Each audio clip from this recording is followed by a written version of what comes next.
Roha police Thane हद्दीत भागीरथी खार गोफण येथे निलिमा नारायण वरसोलकर वय 65 वर्ष या सुखी मच्छी विकण्याचा व्यवसाय करतात। या ठिकाणी एक नवरा बायको दुचाकीवरून आले। त्यांनी सुकी मासळी विकत घेतली।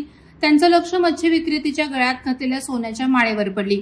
त्यांनी पुढे जाऊन हेल्मेट घातले आणि तोंडाला रुमाल बांधून विक्रेत्या वयोवृद्ध महिलेच्या गळ्यातील 3 तोळ्याची माळ जबरदस्तीने खेचून तेथून रोहा शहराकडे पळ काढला।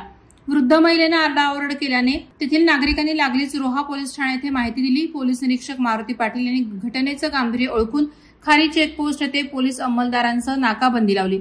काही वेळातच संबंधित जोडपे खारी चेकपोस्ट येथे आलं असता नाकाबंदी करणाऱ्या पोलिसांनी त्यांना अडवण्याचा प्रयत्न केला, मात्र ते वेगानं गाडी पळवत तांबडी गावाकडे पळून गेले। नाकाबंदी करणाऱ्या पोलीस पथकानं त्यांना दुचाकीवरून पाठलाग सुरू केला। पोलिसांनी पाठलाग सुरू केल्याचं पाहताच त्या जोडप्यानं दुचाकीचा वेग वाढवला, मात्र पोलिसांनी त्यांना गाठलं आणि ताब्यात घेतलं आणि सोन्याची माळ आरोपींकडून हस्तगत केली। तसंच बंटी बबलीच्या जोडीला ताब्यात घेतलं। नितीन सुरेश गुंडी आणि मोहिनी नितीन गुंडी असं त्यांचं नाव आहे। हे गुन्हेगार जोडपे गोरेगाव मुंबई येथील असल्याची माहिती मिळते। त्यांच्या विरुद्ध गुन्हा दाखल करण्यात आला असून आणखीही चोऱ्यांच्या गुन्ह्यांची उकल होण्याची शक्यता वर्तवण्यात आली आहे।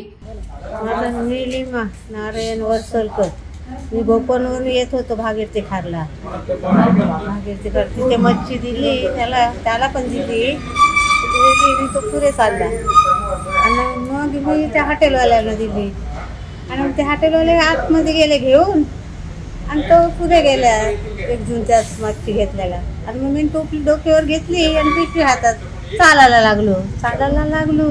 तिथे असं कोणच ना, मी अशी बोंब मारली, माल घे सकले तो पुरून आला ना, माल घे सकली माल सकली तर तो आले नाही सगळे, मी लागलो।